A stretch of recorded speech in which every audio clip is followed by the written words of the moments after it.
भारत माता की, भारत माता की जय सिया राम, जय सिया राम.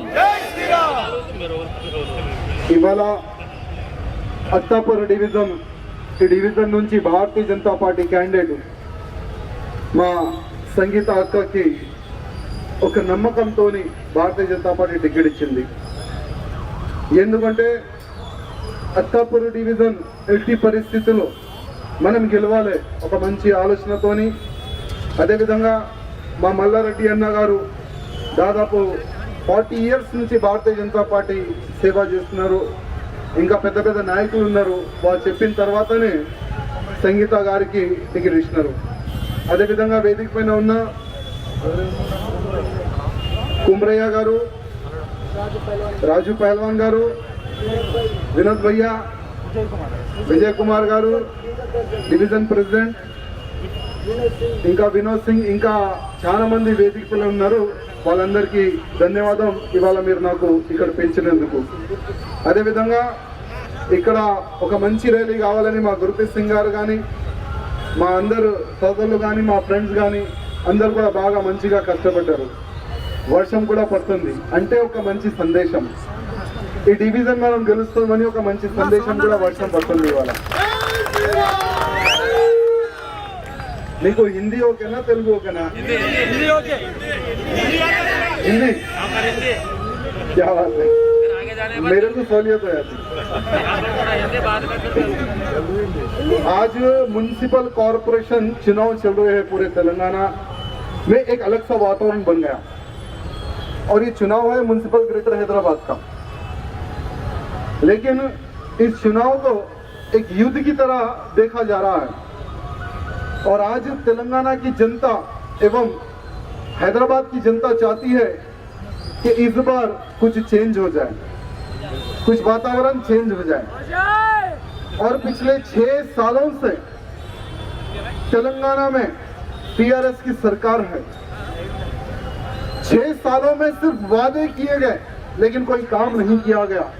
ये तेलंगाना की जनता आज टीआरएस से क्वेश्चन पूछ रही है कि 6 साल में जो तुम्हारा मैनिफेस्टो फर्स्ट था, जो सेकंड था, अभी तक जो तुमने वादे किए थे एक भी वादे पर तुम खरे नहीं उतरे. ये तेलंगाना की जनता आज केसीआर एवं केटीआर टीआरएस की सरकार से पूछ रही है. आज म्युनिसिपल कॉरपोरेशन चुनाव चल रहे हैं. एक तरफ भारतीय जनता पार्टी की ताकत, एक तरफ भारतीय जनता पार्टी के कार्यकर्ताओं की ताकत, तो एक तरफ टीआरएस की ताकत.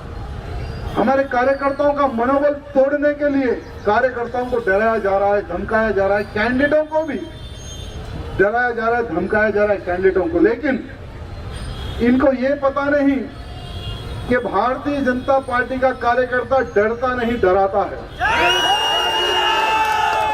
अरे हम डरने वाला नहीं बेटा, हम तो डराने वाले हैं.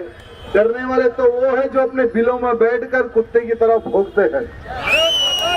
अरे हम तो मैदान में उतरकर दुश्मनों को भी चैलेंज करते हैं और विकास की भी हम बात करते हैं. ये है भारतीय जनता पार्टी. एक तरफ भारतीय जनता पार्टी के अधिकारीगण विकास की राह पर चल रहे हैं तो दूसरी तरफ हमारे केटीआर साहब ये कहते हैं कि भारतीय जनता पार्टी के लोग दंगा फसाद कराने की योजना रच रहे हैं. आज कई ऐसे राज्यों में भारतीय जनता पार्टी की सरकार है, कहीं पर भी किसी प्रकार का कोई दंगा हुआ ना फसाद हुआ. हर भारतीय जनता पार्टी की गवर्नमेंट में हिंदू, मुस्लिम, सिख, ईसाई सब लोग मिलजुल कर रह रहे और अच्छा विकास की राह पर आगे बढ़ रहे. लेकिन यह म्युनिसिपल कॉरपोरेशन चुनाव में हिंदू और मुसलमानों को लड़ाने का एक षड्यंत्र ये टीआरएस एवं एमआईएम के लोग कर रहे हैं. लेकिन मैं अत्तापुर की जनता से एवं म्युनिसिपल ग्रेटर हैदराबाद की जनता से कहना चाहूंगा कि इस बार चेंज लाने की आवश्यकता है.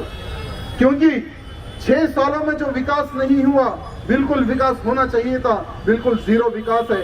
अगर आपने एमआईएम को मौका देकर देखा, टीआरएस को मौका देकर देखा, एक बार भारतीय जनता पार्टी को मौका देकर देखिए किस तरह से सिर्फ अत्तापुर डिवीजन नहीं, म्युनिसिपल ग्रेटर हैदराबाद की रोडों का नक्शा हम चेंज कर देंगे।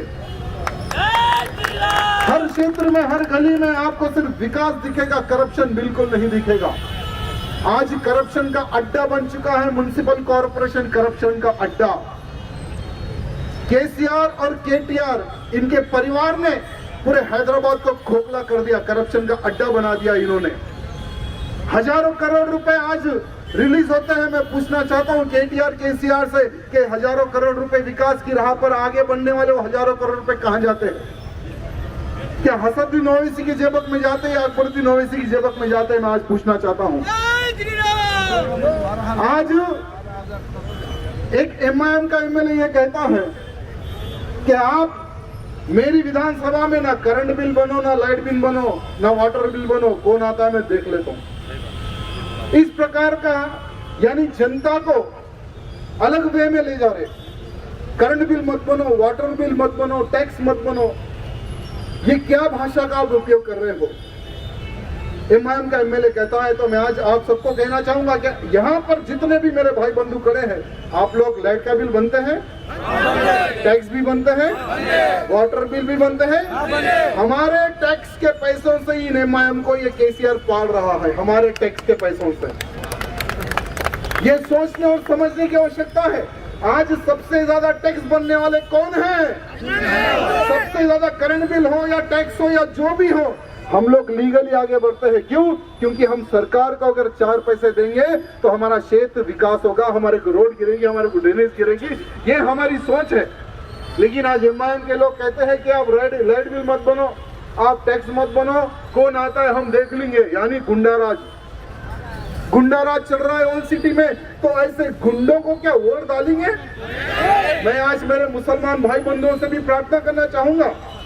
आज ओल्ड सिटी में क्या बरसात गिरी, कई मकान डूब गए। आज भी कई क्षेत्र में मकान डूबे हुए हैं, कई क्षेत्र पानी में बह गए, घर टूट गए, गाड़ियां बह गई, ऑटो बह गया, बाइक बह गई, साइकिल बह गई, कई लोग मारे गए, परिवार भी बह गए, लोग मर गए।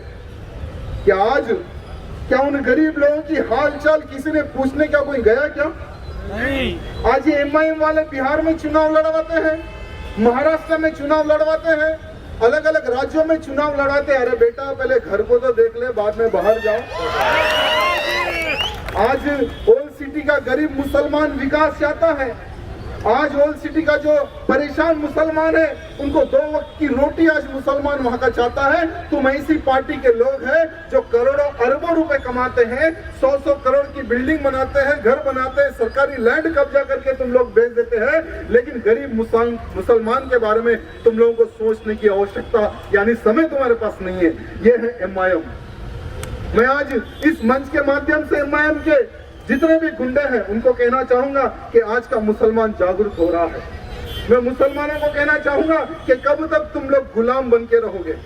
कब तक इनको वोट डाल कर जीता के अरबपति करोड़पति बनाओगे और तुम पंचर की दुकान में रहोगे, पंचर बनाते बनाते ही खत्म हो जाओगे। इसलिए मैं मुसलमानों को चाहूंगा कि विकास के बारे में सोचो। सबका साथ सबका विकास, ये सोच रखने वाले मोदी जी से जुड़ो। अरे आज मोदी जी ना होते तो ट्रिपल तलाक पर बिल आता था क्या? नहीं। आज हलाला के नाम पर कई माँ बहनों की इज्जत लूटी जाती थी। मोदी जी है जो महिलाओं की इज्जत बचाए, कम से कम वो तो सोचो। आज करोड़ों अरबों रुपए तेलंगाना के विकास के लिए मोदी जी भेज रहे केंद्र से, और ये केटीआर कहता है कि कुछ नहीं, हम लोग ही विकास कर रहे हैं। लाखों करोड़ों रुपए तेलंगाना के विकास के लिए आ रहे हैं। आज आउटर रिंग रोड हो या नेशनल रोड हो या मेट्रो हो, ऐसे कई बड़े बड़े विकास के कार्य जो तेलंगाना में चल रहे हैं, तो वो मोदी जी की वजह से है, वो केंद्र के बजट से है। और ये गद्दार ये कहते हैं कि कुछ नहीं आ रहा सेंटर से फंड, जो भी कर रहे हम कर रहे। आपको पता होगा यहाँ पर कई लोगों ने छोटे छोटे फ्लैट खरीदे होंगे। LRS स्कीम लाकर अगर हमारे पिताजी ने कोई पुराना लैंड खरीदा हो तो उसके भी ये लोग पैसे वसूल रहे हैं। अगर इनका मेयर जीता मेरे भाइयों, अगर ये TRS और MIM मिलकर अगर मेयर बनाएंगे तो BRS एक स्कीम है, वो स्कीम भी ये लोग लॉन्च करेंगे। BRS एक ऐसी स्कीम है, अगर 100 गज पे अगर आप घर बनाते हो या घर बना चुके हो तो 5 लाख रुपए आपको बनना पड़ेगा। अगर 200 गज का घर है तो 10 लाख बनना पड़ेगा, अगर 300 गज का घर है तो आपको सोचो कितना बनना पड़ेगा। जितना गज बढ़ेगा उतना अमाउंट भी बढ़ेगा, यानी जनता का खून ये लोग चूस लेंगे। तो इसलिए कहना चाहूंगा चेंज की आवश्यकता है। अगर चेंज नहीं करोगे तो ये लोग खून चूसते रहेंगे। आज केटीआर ये कहता है कि हम जो नाई ब्राह्मण समाज है उनको करंट फ्री देंगे, तो क्या आज इलेक्शन के सामने हमारे नाई समाज के भाई बंधु तुम्हें याद आ रहे हैं क्या? लॉकडाउन में कई लोग परेशान रहे, कई लोग बर्बाद हुए, कई लोगों के कारोबार खत्म हुए। जिन जिन घरों को करंट बिल आया, एक यूनिट भी इन्होंने माफ नहीं किया। 3-3 महीने 4-4 महीने का बिल इन्होंने एक्स्ट्रा लूटा। क्या कालू सिंह लूटा नहीं लूटा? लूटा ना। तो ऐसे कई क्षेत्र में इन्होंने लाइट के बिल के नाम पर, टैक्स के नाम पर, नल बिल के नाम पर डबल टिबल चौबल पैसा लूटा। हाल ही में बरसात गिरी, 10-10 हजार रुपए का एक खेल, एक गंदा खेल खेला गया।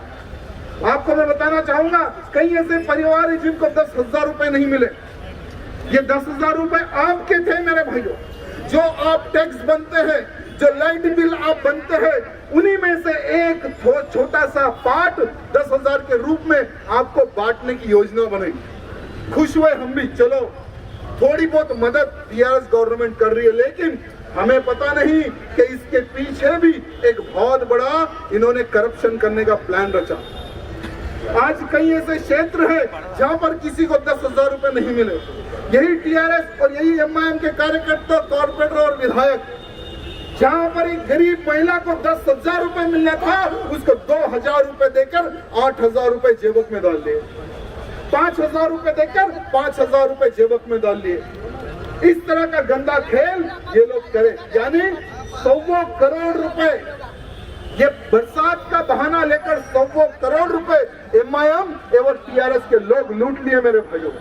ये हमें जनता तक पहुंचाना है, जन जन तक पहुंचाना है और कहना है कि अगर भारतीय जनता पार्टी का मेयर बनेगा तो डायरेक्ट आपके अकाउंट में 25,000 रुपए डालेंगे भारतीय जनता पार्टी। जिन जिन मकान टूट गए, जिसका मकान टूट गया उसका घर, नया घर बनाने की जिम्मेदारी भारतीय जनता पार्टी की।